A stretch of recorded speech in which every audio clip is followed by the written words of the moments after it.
Continuamos en Paneo Semanal por Sol 106.5 FM. También en YouTube, en nuestro canal Paneo Semanal y en el canal de Sol 106.5. Y en nuestras redes sociales, Paneo Semanal. Entonces, pudiésemos seguir hablando del tema de la cláusula pétrea, pero bueno, tenemos que seguir porque hay otros aspectos que son igual de importantes, y vamos a hablar del Ministerio Público. Del Ministerio Público. Independencia del Ministerio Público, pero el Procurador General de la República será designado por el presidente de por el Consejo Nacional de la Magistratura, a propuesta del presidente de la República. ¿Qué tan?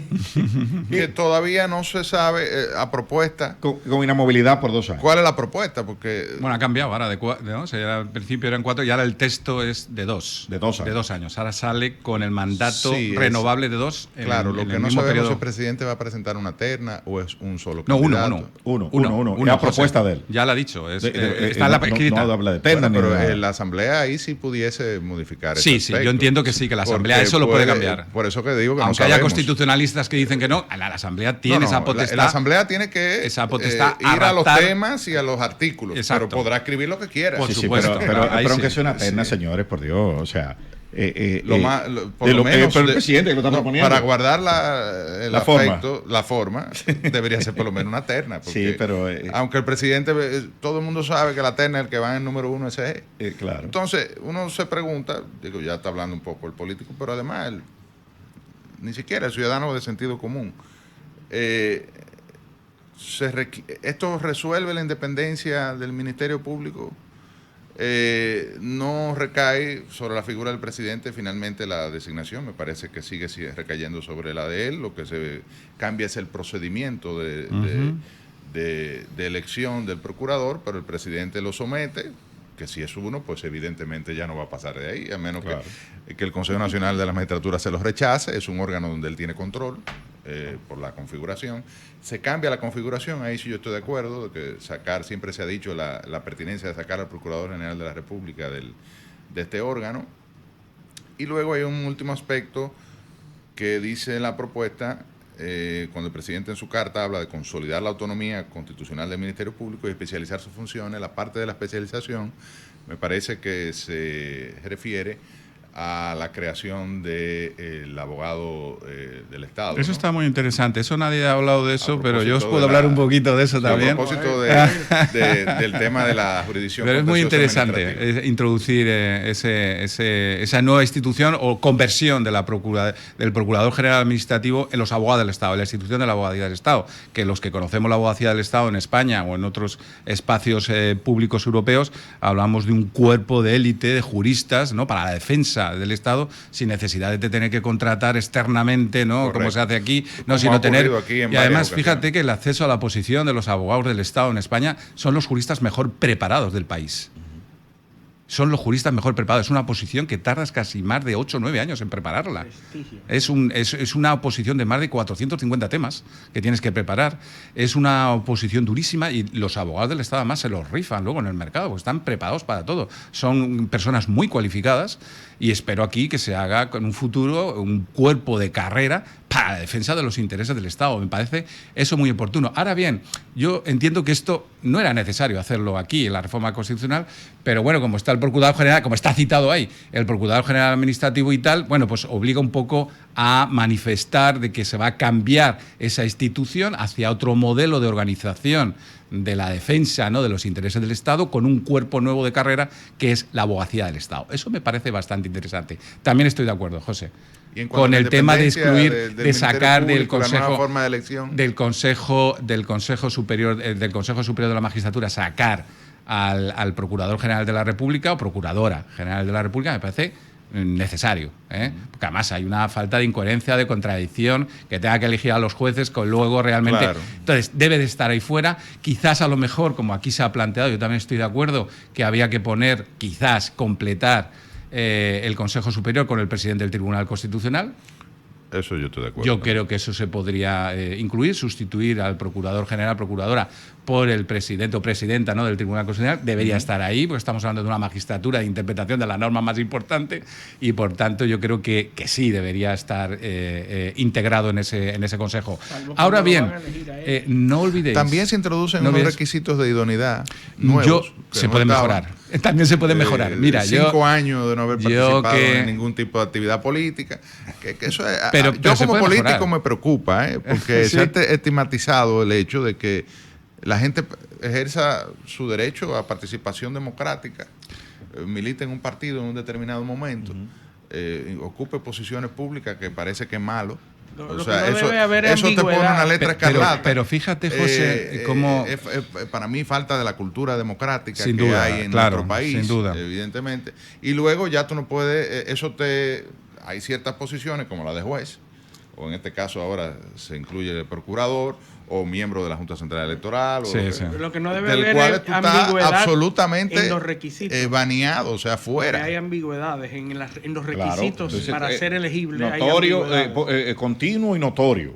Lo cual les incentiva yo que gente buena, otra con capacidad, con idoneidad, gente seria, digamos, claro, participe en la política, porque dirán, no, si yo me meto en esto, pues entonces quedaré también inhabilitado para otras funciones que quizá en el futuro me interesa. Lo que pasa que es bueno, hay una cosa muy importante, esto lo dijo la Corte, el Tribunal Europeo de Derechos Humanos, que para ser independiente y para ser imparcial no solamente debes serlo porque la norma te lo diga, sino debes aparentar serlo. La apariencia de imparcialidad es muy importante. En el sector justicia. De hecho, el Tribunal Europeo de Derechos Humanos César, ¿no? ha anulado algunas sentencias. Bueno, las podríamos comentar en no nos da tiempo aquí, pero ha anulado algunas sentencias de órganos judiciales que, dictando las sentencias en derecho, no aparentaban la independencia.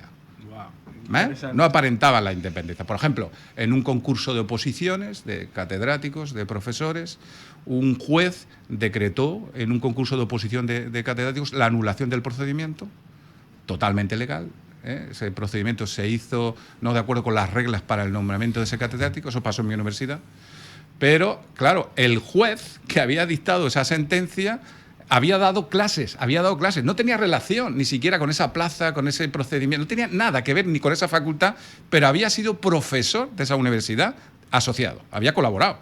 El tribunal, y eso llegó al Tribunal Europeo de Derechos Humanos y dice, no, aquí hay una apariencia, en la sentencia perfecta, ¿de acuerdo?, pero no hay apariencia de imparcialidad. Claro, y esto si lo llevamos al terreno, ¿no?, político, de la afiliación política, lo mejor es descontaminar. Yo ahí en eso estoy de acuerdo, pero podemos descontaminarlo más. Por ejemplo, ¿por qué no decir una fórmula que utilizamos para la elección del Ministerio Público? Por cierto, el Ministerio Público, que es una institución constitucional. ¿Estamos de acuerdo en esto? Sí, claro. Igual que las personas tienen derecho, las instituciones tienen garantías. Autonomía. Eso se llama garantía constitucional, institucional, que lo llamamos los juristas. Por tanto, está protegido por la Constitución, su función constitucional. Su función de independencia, su función de imparcialidad. El Consejo Superior, el Ministerio Público, es una parte de esa estructura del contenido esencial del Ministerio Público.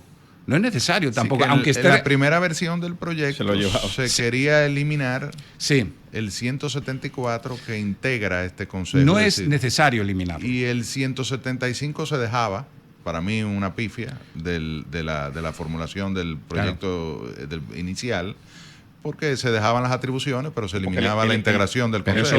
El interés era poder manejar la integración en una norma de rango menor. Claro. Pero también pasa esto con el Consejo General del Poder Judicial. ¿A que esto no lo cuestionamos? El Consejo General del Poder Judicial. ¿A que eso no lo cuestionamos? Pues dejemos eso ahí porque es una garantía del contenido esencial, fundamentalmente el Ministerio Público. Además, toma las decisiones de manera colegiada y muchas de ellas son, en esa estructura jerárquica, deben de respetarse lo que se decida ahí en tema de carrera, disciplina, muchas cuestiones ahí. Ya estamos llegando... Pero el tema que a mí me interesa mucho es señalar que se puede mejorar. Porque si lo que queremos es que sean independencia, lo que vamos a buscar es la mayor capacidad de carrera. O sea, de carrera. Tienen que ser de carrera. Claro, y tienen que ser personas que hayan desempeñado en el sector justicia, su trayectoria. ¿Qué mejor que un juez o un fiscal que se haya dedicado los últimos 12? Yo lo elevaría a 15 o 20. En España es así. Juristas, la fórmula es juristas de reconocido prestigio durante un tiempo en el sector justicia. Y ya está. Y tu independencia va a ser tu trayectoria, tu competencia. ¿Qué mejor trayectoria y competencia? Miriam Germán, una persona de trayectoria, competencia, magistrado durante muchos años. ¿Qué mayor trascendencia hay en elegir una persona del sector justicia que ha desempeñado, que conoce bien? No podemos poner un procurador general de la República que no conozca los problemas de la justicia, de la criminalidad. No podemos separarnos. Ponerle unos requisitos al procurador, claro, que sean mucho más rigurosos que el del presidente del Tribunal Constitucional, claro, o el del presidente de la Suprema Corte de Justicia. Claro. ¿Entiendes? O sea, porque equilibrar. Es equilibrar. Tú pones un requisito. Pero que sean juristas de reconocido prestigio. Exactamente. Y sí, descontaminado, lo más posible, descontaminado de lo que es el ejercicio de la política. Estamos llegando ya a la parte final del programa, Marco, pero yo no quisiera dejar gacho, digamos, el análisis de la propuesta. Diputado. Y hay una propuesta que unifica las elecciones. Eso todo el mundo lo apoya, pero yo no estoy de acuerdo. Al contrario, yo pienso que debería ser cada 2 años las elecciones también presidenciales municipales por un lado, es decir, la de los cargos ejecutivos, y la del Congreso, que además debería funcionar como un poder de contrapeso, 2 años después. Bueno, si la gente dice que sale caro, que siempre estamos en política. Siempre estamos en política y la democracia tiene un precio, hay que pagarlo. No debe ser un elemento. Y adecuar la cantidad de representantes de la Cámara de Diputados, que se disminuye a 135, se incorporan de 5 a 20 los diputados nacionales.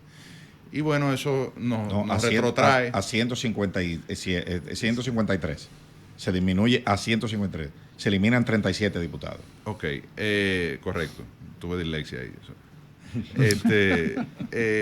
Y bueno, se ha dicho que eso va a generar un ahorro, pero yo me pregunto, 37 diputados resuelve el déficit del presupuestario. Eso es totalmente irrelevante en términos económicos. Y he escuchado a los legisladores justificar eso por el tema económico, cosa que para mí es absurdo. Y bueno, nos retrotrae a la discusión de si un Congreso unicameral o si el bicameralismo, que ha sido, porque hemos tenido congresos unicamerales, pero que ha sido la mayor tradición de la democracia dominicana, pudiese sufrir cambios o se justifica que sufra cambios. ¿Se necesita un plebiscito para eso? No, para eso no. Para cambiar el número de diputados, ahí no, porque no estamos hablando de modificar la regla de intangibilidad del 268 con conexión con la interpretación, sí. No. Bueno, si lo hacemos unicameral, sí, pero estamos hablando de esto, claro. O sea, si vamos primero esto, somos un país pequeñito, la República Dominicana. Somos un país pequeñito, somos un país centralizado, somos un país pequeñito. ¿Realmente necesitamos un Senado? Con la reflexión. Con muchas provincias, muchos con muchísimas provincias, sí, pero no deja ser un país pequeño, claro, José. Claro. No deja ser un país pequeño. Yo apostaría fundamentalmente por un modelo unicameral, sin afectar. Quizás habría que aumentar todavía más la plantilla de la representación para hacerlo más proporcional, pero quitando lo que entiendo yo que es innecesario, una Cámara de Representación Territorial, que además en el libro este que has mencionado, el mío, el que dirijo yo sobre Derecho Constitucional Comparado, dedicamos un artículo que analizamos todo eso en todo el mundo. Hay que decir que se está proponiendo menos representación, lo cual es menos democracia, en mi opinión. Claro, menos representación. Si el coeficiente pasa de 50.000 de un diputado por cada 50.000 habitantes, que era lo que decía el texto constitucional anterior al 2010, sí. Porque la Constitución de 2010 petrificó, es decir, eliminó el crecimiento vegetativo de la Cámara, que era lo que se criticaba. Eso quedó resuelto. Y ahora quedaría en un representante, un diputado por cada 100.000, más o menos. Es un bonsái. Claro. Yo creo que habría que mejorar la representación proporcional en la Cámara de Diputados y habría que eliminar en un órgano legislativo unicameral. Tenemos que ir a un órgano y la reforma debería ir en eliminar, porque claro, eso está pensado para modelos de estados federales, estados grandes, estados con una población muy grande, estados territorialmente muy grandes. Y yo creo que eso, mira, acompañado con una cosa que es muy importante, también el tema de las elecciones municipales, congresuales y tal, y reforzar la autonomía municipal también como otra institución constitucional. Yo dirijo aquí una maestría hace ya muchos años, 16 años ya llevamos con esta maestría, que la hacemos cada 2 años, en el ámbito municipal, en la Liga Municipal, de Derecho Administrativo y Gestión Municipal. Y yo he tenido la oportunidad de hablar con muchos alcaldes síndicos que han sido alumnos míos, muchísimos alcaldes, síndicos, consultores, secretarios de ayuntamiento, tesoreros, y la mayoría están de acuerdo. Es decir, están de acuerdo en que realmente hay que reforzar la autonomía municipal, la autonomía constitucional de los municipios.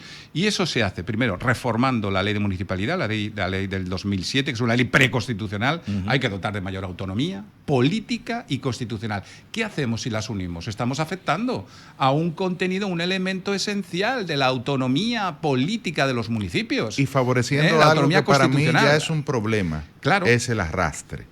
Y el arrastre se está evidenciando en las elecciones presidenciales y congresuales sobre todo, e incluso en las municipales, por la cercanía entre las dos elecciones, es decir, entre febrero y mayo, lo que hay apenas 3 meses. Ya en febrero tú visualizas en gran medida quién está a la delantera. Ya tenemos 2 experiencias. En un proceso, en un año electoral ya, entonces, ¿qué es lo que está sucediendo en la República Dominicana? Que el electorado está arrastrando, es decir, está eligiendo un presidente de un partido y automáticamente le asigna la mayoría. En este caso estamos viendo, pero pasó con el PLD también. El PLD llegó a tener 29 senadores y una cantidad exorbitante de diputados. Y ahora vemos un Congreso absolutamente dominado para todas las mayorías constitucionales posibles por el partido de gobierno, y yo me pregunto, ¿es eso sano? ¿Cuál es el ideal democrático? Bueno, has señalado una de las consecuencias políticas, pero yo te analizo la consecuencia constitucional. Esto afecta a la autonomía política de los municipios. Claro, afecta a uno de los contenidos esenciales de la constitucionalidad, institucionalidad de la municipalidad, que estamos hablando de otra institución constitucional. Hablamos del Ministerio Público, pero es que el municipio es un órgano constitucional de máxima importancia. Y aquí sí que podemos hacer muchas cosas para reformar la democracia interna de los municipios, dotar de mayor autonomía política. No ayudamos esa autonomía política si la diluimos en otros procesos electorales. Vamos a reformar la autonomía económica. Estamos, todos los ámbitos municipales a los que yo tengo la oportunidad de contactar y de consultar y de debatir, están plenamente de acuerdo en que hay que reforzar esa autonomía.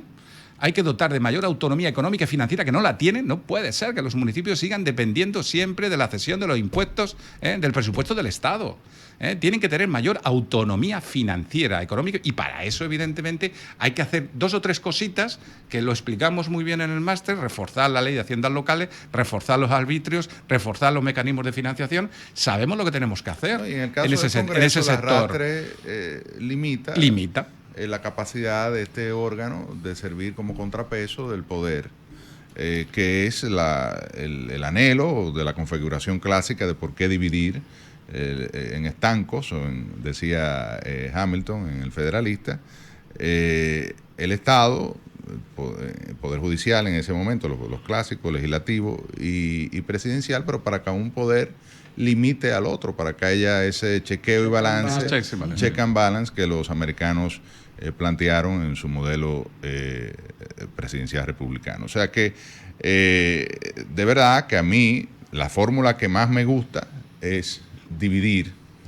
las elecciones presidenciales, medio término, y municipales, y al medio término, que sirve para que el elector haga un balance de aprobación de la gestión, si favorable o no.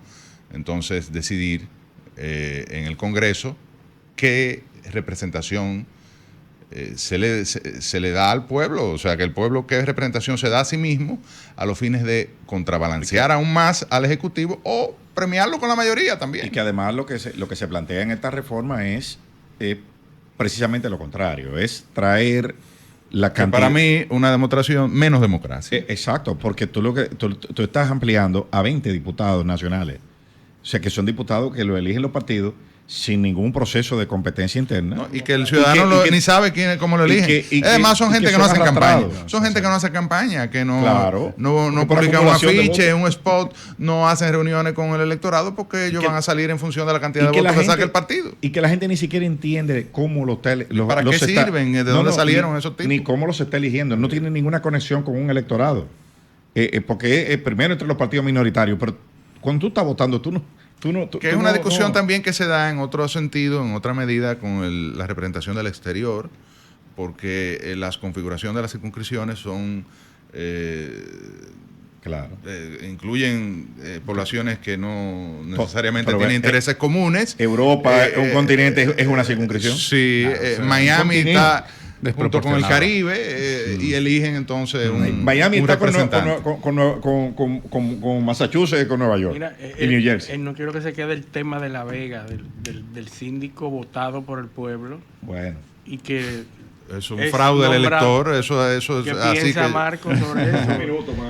Bueno, la verdad que es que bueno, la legitimidad y la legalidad la tenía la vicealcaldesa, es decir que ahora que ella no quiera seguir es una decisión personal, es una decisión que ella tendrá claro, bueno, creo que ha explicado también sus razones, pero esto nos aboga a lo que os estaba diciendo antes. Hay que reformar la ley de municipalidad, la ley 107, la ley hay que reformar para, evidentemente, no solamente reforzar la autonomía local, sino también resolver estos pequeños problemas, esos pequeños asuntos que quizás a lo mejor pues haya que volver a hacer un proceso electoral. Marca, lo que tú tendrás que volver, eso sí. Eso sí, tú vas a tener que volver. Yo vuelvo cuando queráis. De que estés con he estado aquí muy a nuevo. gusto. El tiempo es criminal, Marcos. Marcos, gracias por venir e invitado para una próxima ocasión. Y agradecer a nuestros teleoyentes la sintonía por este sábado y pedirles que con el favor de Dios nos acompañen el próximo sábado en otra edición de Paneo Semanal. Hasta entonces. Sol 106.5, la más